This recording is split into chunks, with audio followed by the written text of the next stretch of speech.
अस्सलाम वालेकुम, कैसे हैं आप सब? उम्मीद है सब खैरियत से होंगे। एक स्टोरी है बहुत मज़े की। राइटर का नाम मरियम अजीज़ है और इनकी स्टोरी बहुत मज़े की होती है। आप में से काफ़ी लोगों ने सुनी होगी क्योंकि ये बहुत पुरानी स्टोरी है।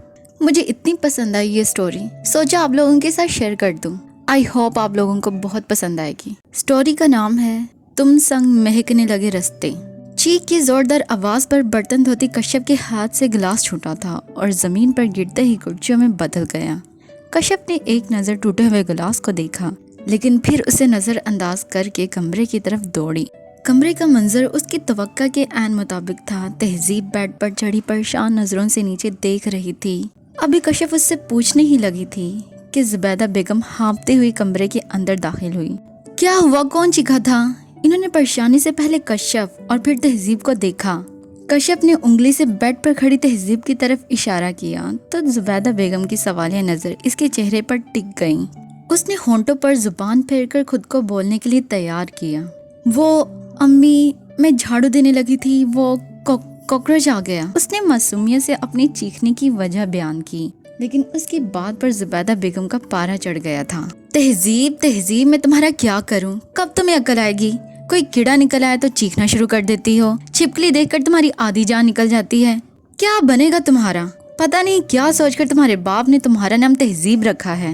तमीज और तहजीब तो तुम्हें छूकर नहीं गुजरे। जुबैदा बेगम ने गुस्से से इसके लटके हुए चेहरे को देखा। कश्यप ने इसकी लटकी हुई शक्ल देखकर बड़ी मुश्किल से अपनी हंसी जब्त की थी। इसको हंसी जब्त करने के चक्कर में देखकर तहजीब की हंसी निकल गई थी। हंसते ही रहना, तुम्हें तो और कोई काम ही नहीं। यहाँ तो चीख लो या हंस लो, पता नहीं किन पागलों में फंस गई हूँ। वो बड़बड़ाती हुई बाहर निकल गई। कश्यप ने अफसोस से सर हिलाया। अम्मी सही कहती हैं, तुम्हारा कुछ नहीं हो सकता। कोई कह सकता है तुम शहर के बेहतरीन स्कूल में पढ़ाती हो। मुझे तो कभी कभी लगता है तुम बच्चों को कम व तुम्हें ज्यादा डांटते होंगे। कश्यप के मजाक उड़ाने वाले अंदाज पर इसने गुस्से से इसे देखा। अब ऐसी भी कोई बात नहीं, वो सब मुझसे बहुत प्यार करते हैं। हाँ, नजर आता है, कश्यप ने झाड़ू उठाते हुए कहा था। क्या नजर आता है? तहजीब ने झाड़ू इसके हाथ से ले ली थी। यही इनका प्यार जो कभी रबड़ की छिपकली की सूरत में तुम्हारे पर्स में रखा मिलता है। कश्यप की बात पर तहजीब ने नजरें इसके चेहरे से हटा ली। वो तो बस ऐसे ही, और तुम हर वक्त मेरे पीछे ना पड़ी रहा करो। उसके मुड़ते ही कश्यप चीखी थी कॉकरोच, और तहजीब चीख मारकर उछली थी और उसके पीछे जाकर खड़ी हो गई। कहाँ है? तहजीब ने घबरा कर मतलाशी नजरों से इधर उधर देखा। पता नहीं, कश्यप ने कहकर दरवाजे की तरफ दौड़ लगा दी थी। कश्यप की बच्ची? उसकी बात समझ में आते ही वो इसके पीछे भागी थी। आज लगता है दुश्मनों के मजाज मामूल पर नहीं। इमरान ने किचन में दाखिल होते ही कश्यप से कहा। उसने मुस्कुरा कर इमरान को देखा। तुम कब आए? अभी, लेकिन आपकी बहन साहिबा ने तो सलाम का जवाब देना गवारा नहीं किया, इसलिए सीधा यहीं आ रहा हूँ। इमरान ने टोकरी से सेब उठाते हुए कहा। उससे आज ना ही छेड़ो तो अच्छा है। अभी उसने अम्मी से डांट खाई है। वो आज किसी से बात नहीं करेगी। अच्छा, तो इसलिए मूड ऑफ है? इमरान ने सर हिलाते हुए कहा। लेकिन मैं इसे बोलने पर मजबूर कर दूंगा। अच्छा, देखते हैं। कश्यप ने इसे देखकर चैलेंज किया और चूल्हा बंद करके इमरान के पीछे आ गई। तहजीब ने एक नज़र इन दोनों को अंदर आते देखा और दोबारा अपना ध्यान टीवी की तरफ मरकूज कर दिया। तहजीब, अबू तुम्हें याद कर रहे थे, इमरान इसी टीवी में मगन देखकर कहा, लेकिन वहाँ से कोई जवाब नहीं आया।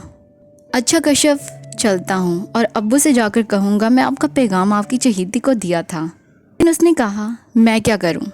इमरान के संजीदगी से कहने पर वो एकदम भड़क उठी थी। मानी, कितने बड़े झूठे हो तुम। मैंने ऐसा कब कहा? उसके घूरने पर इमरान ने बड़ी मुश्किल से अपनी हंसी को रोका था। जाहिर सी बात है, तुम जवाब नहीं दोगी तो इसका यही मतलब निकलता है। इमरान ने दोबारा बैठते हुए कहा। तुम हर जगह अपनी अक्ल से काम न लिया करो। तहजीब ने जलकर जवाब दिया था।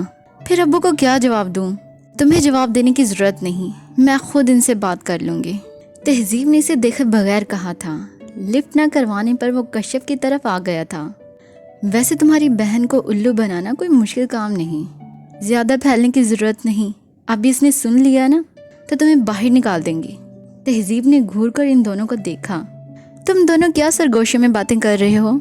ये तुम्हारी बहन तुम्हारी बुराइयां कर रही हैं। इमरान ने सारा इल्ज़ाम कश्यप पर रख दिया तो वो तड़प कर बोली, मानी सच बड़े झूठे हो।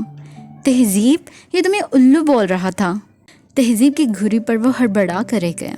झूठ, मैं तो कह रहा था तहजीब आज बहुत तहजीब याफ्ता लग रही है।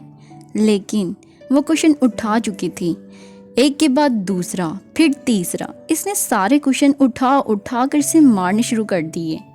कुछ उसे लग रहे थे, जबकि कुछ वो आसानी से कैच कर रहा था और हंसता जा रहा था। और इसकी हंसी तहजीब के लिए जल्दी पर तेल का काम कर रही थी। उसने नजरें घुमा कर किसी जबरदस्त चीज की तलाश शुरू की। तहजीब जूती। उसने इसे पीछे से कश्यप की आवाज सुनी। तहजीब ने जल्दी से झुककर अपने पाँव से जूती निकाली। अभी वो सामने खड़े इमरान पर फेंकने ही वाली थी, तभी दाएं तरफ का दरवाज़ा खोलकर जुबैदा बाहर आईं। इन्होंने हैरत से सामने का मंजर देखा, जहां इमरान दरवाजे के साथ खड़ा था। तहजीब के हाथ में जूती थी, जबकि कश्यप पीछे खड़ी इमरान को इशारे कर रही थी। दरवाज़ा खुलते ही वो तीनों इस तरफ मतवज्जा हुए थे। कश्यप की हंसी रुक गई थी, तहजीब के चेहरे का रंग उड़ गया था, जबकि इमरान के हौसले और बुलंद हो गए थे। क्या होगा तहजीब का, क्या करेंगी जुबैदा बेगम, जानने के लिए stay connected. Thank you for watching. अल्लाह हाफिज़।